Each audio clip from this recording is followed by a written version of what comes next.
नमस्कार, ये आकाशवाणी पटना है। अब आप राकेश कुमार सिंह से प्रादेशिक समाचार सुनिए। पहले मुख्य समाचार। केंद्रीय वित्त मंत्री निर्मला सीतारमण ने वित्त वर्ष 2026-27 का केंद्रीय बजट पेश किया। आयकर की दरों में कोई बदलाव नहीं किया गया है। आयकर रिटर्न दाखिल करने की अवधि बढ़ाकर 31 मार्च की गई। प्रधानमंत्री नरेंद्र मोदी ने बजट को विकसित भारत के लक्ष्यों के अनुरूप बताते हुए कहा कि इससे देश का समग्र विकास हो सकेगा। और मुख्यमंत्री नीतीश कुमार ने भी बजट की सराहना करते हुए कहा कि बजट से राज्य में व्यावसायिक गतिविधियां तेज होंगी। विपक्ष ने कहा बजट में गरीबों के लिए कुछ भी नहीं। और समाचार विस्तार से। केंद्रीय वित्त मंत्री निर्मला सीतारमण ने आज लोकसभा में वित्तीय वर्ष 2026-27 का बजट पेश किया। यह उनका रिकॉर्ड 9वां बजट है।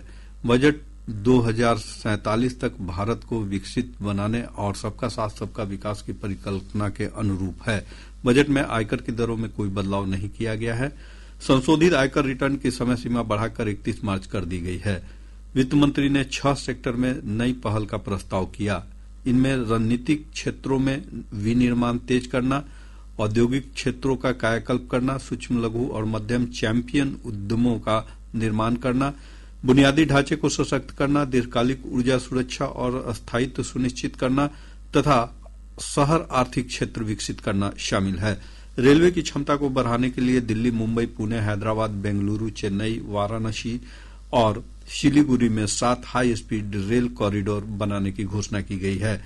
बजट में कैंसर से पीड़ित मरीजों को राहत देने के लिए 17 दवाओं पर बेसिक कस्टम ड्यूटी पर छूट देने का प्रस्ताव किया गया है। प्रधानमंत्री नरेंद्र मोदी ने केंद्रीय बजट 2026-27 को ऐतिहासिक बताया है। श्री मोदी ने एक वीडियो संदेश में कहा कि यह बजट 140 करोड़ भारतीयों की आकांक्षाओं को दर्शाता है।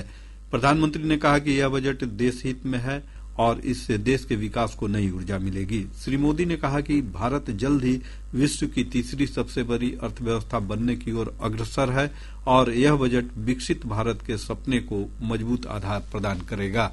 ये बजट 2047 के विकसित भारत की हमारी ऊंची उड़ान का मजबूत आधार है। साथियों, आज भारत जिस रिफॉर्म एक्सप्रेस पर सवार है, इस बजट से उसे नई ऊर्जा, नई गति मिलेगी। जो पाथ ब्रेकिंग रिफॉर्म्स किए गए हैं, वो एस्पिरेशन से भरे हुए भारत के साहसिक टैलेंटेड युवाओं को उड़ने के लिए खुला आसमान देते हैं। भाजपा के राष्ट्रीय अध्यक्ष नितिन नवीन ने केंद्रीय बजट का स्वागत किया है। उन्होंने कहा कि इस बजट से वैश्विक अस्थिरता के बावजूद भारत भविष्य में तेजी से विकास कर सकेगा।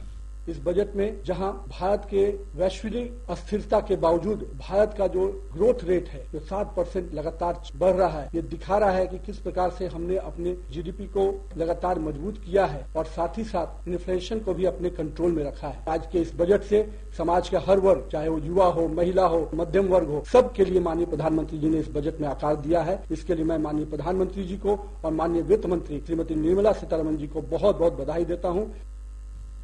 केंद्रीय बजट में बिहार के लिए भी कई घोषणाएं की गई हैं। इसमें पटना में जहाज मरम्मत केंद्र, नए एक्सप्रेसवे और गंगा जल मार्ग विकास प्रमुख है। इसके अलावा Varanasi Siliguri high speed rail corridor Bihar से होकर गुजरेगा। इस कॉरिडोर से पटना, बक्सर, आरा, कटिहार और किशनगंज को सीधा लाभ मिलने की उम्मीद है। वहीं राज्य के 5 लाख से अधिक आबादी वाले 8 शहरों को विकास के लिए अतिरिक्त फंड की घोषणा बजट में की गई है। इससे पटना, मुजफ्फरपुर, भागलपुर, दरभंगा, बेगूसराय, नालंदा, पूर्णिया और गया जी का तेजी से विकास हो सकेगा। बजट में पटना को पूर्वी भारत के ट्रांसपोर्ट और औद्योगिक हब के रूप में विकसित करने पर जोर दिया गया है। मुख्यमंत्री नीतीश कुमार ने केंद्रीय बजट को सकारात्मक बताते हुए कहा है कि यह बजट विकसित भारत बनाने के लक्ष्यों को पूरा करेगा। मुख्यमंत्री ने कहा कि जलमार्ग के विस्तार से बिहार के भी कई शहरों को फायदा मिलेगा और व्यावसायिक गतिविधियां बढ़ेंगी। उन्होंने कहा कि बजट में शहरों के विकास के लिए किए गए प्रावधानों से बिहार में शहरीकरण को नई गति मिलेगी। उप मुख्यमंत्री सम्राट चौधरी और विजय कुमार सिन्हा ने बजट को ऐतिहासिक बताया है। श्री चौधरी ने कहा कि इस बजट से बिहार सहित पूरे देश में विकास परियोजनाओं को तेजी मिलेगी। 2047 का भारत कैसा होगा, 3 कर्तव्य के बारे में बताया, 6 मुद्दे जो महत्वपूर्ण इस भारत के विकसित के लिए होंगे उसके लिए बताया, कई योजना के बारे में उन्होंने बताया। आदरणीय प्रधानमंत्री जी नरेंद्र मोदी जी को और वित्त मंत्री निर्मला सीतारमण जी को धन्यवाद देता हूं कि 2047 के भारत के लिए जो नींव आज उन्होंने रखा है, इसके लिए उनको बधाई देता हूं। वहीं लोक जनशक्ति पार्टी रामविलास के अध्यक्ष और केंद्रीय मंत्री चिराग पासवान ने कहा कि यह बजट विकसित भारत की मजबूत नींव तैयार करने वाला बजट है।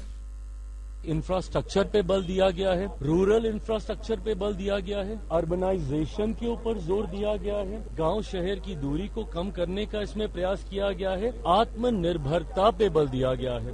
मैं मानता हूं कि ये 47 विकसित भारत के निर्माण के लिए उसकी एक मजबूत नींव को तैयार करने वाला एक बहुत ही विजनरी बजट है और इसके लिए मैं मेरी तरफ से, मेरी पार्टी की तरफ से माननीय वित्त मंत्री साहिबा का दिल से आभार प्रकट करता हूं। जदयू के वरिष्ठ नेता और केंद्रीय मंत्री ललन सिंह ने कहा है कि यह बजट किसानों, महिलाओं और गरीबों को समर्पित है।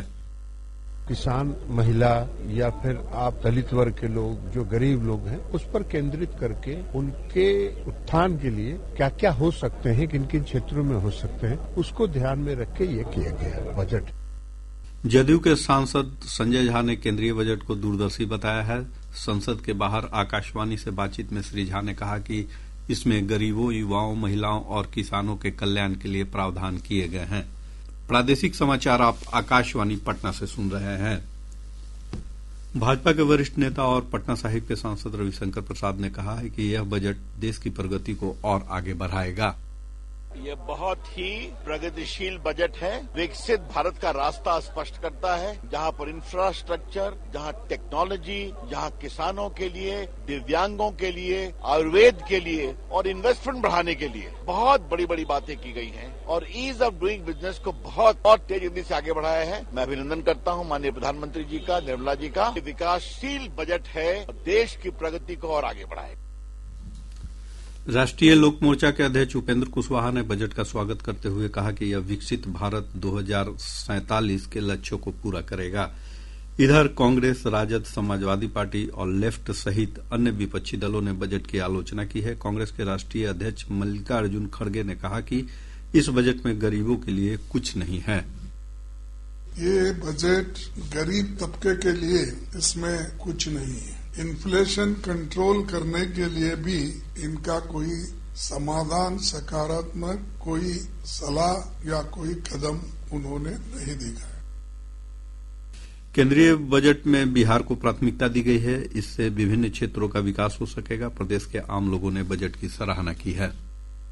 जो आज बजट पेश किया गया है, सभी वर्ग के लिए अहम बजट रहा है। मैं इस बजट की सराहना करता हूं। काफी हित में है, किसानों के लिए हित में है, बच्चों के लिए हित में है, स्कूलों का विस्तार कर रहे हैं। अच्छा बजट व्यापारियों के लिए अच्छा है, उसको किसान को बेहतर फायदा होगा तो आम लोगों को फायदा होगा। महिलाओं के लिए बेहतर बजट। इससे विद्यार्थियों को और रोगी को बहुत ही राहत मिलने वाला समय आने वाला है और इस देश में बहुत ज्यादा रोजगार उत्पादक वाला अब एक पर्यावरण का निर्माण होगा इस बजट के माध्यम से अगले कुछ सालों। बिहार विधानमंडल का बजट सत्र कल से शुरू हो रहा है। 27 फरवरी तक चलने वाले इस सत्र के दौरान कुल 19 बैठकें होंगी। सत्र के पहले दिन आर्थिक सर्वेक्षण पेश किया जाएगा। वहीं 3 फरवरी को वित्त मंत्री विजेंद्र प्रसाद यादव वित्तीय वर्ष 2026-27 का बजट पेश करेंगे। आज संत रविदास की जयंती है। संत रविदास का जन्म माघ पूर्णिमा के दिन बनारस में हुआ था।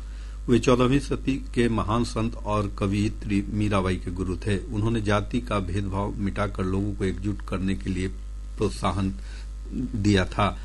उनकी जयंती पर राष्ट्रपति द्रौपदी मुर्मू, उपराष्ट्रपति सीपी राधाकृष्णन, प्रधानमंत्री नरेंद्र मोदी और मुख्यमंत्री नीतीश कुमार ने लोगों को शुभकामनाएं दी हैं। और अब अंत में मुख्य समाचार एक बार फिर।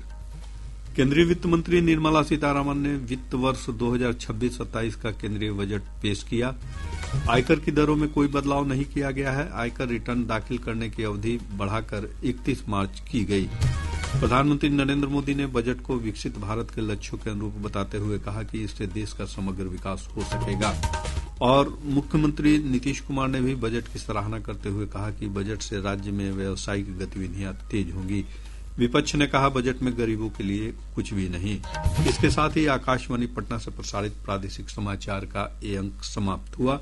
आकाशवाणी पटना से अगला समाचार बुलेटिन प्रातः 8:48 से प्रसारित किया जाएगा।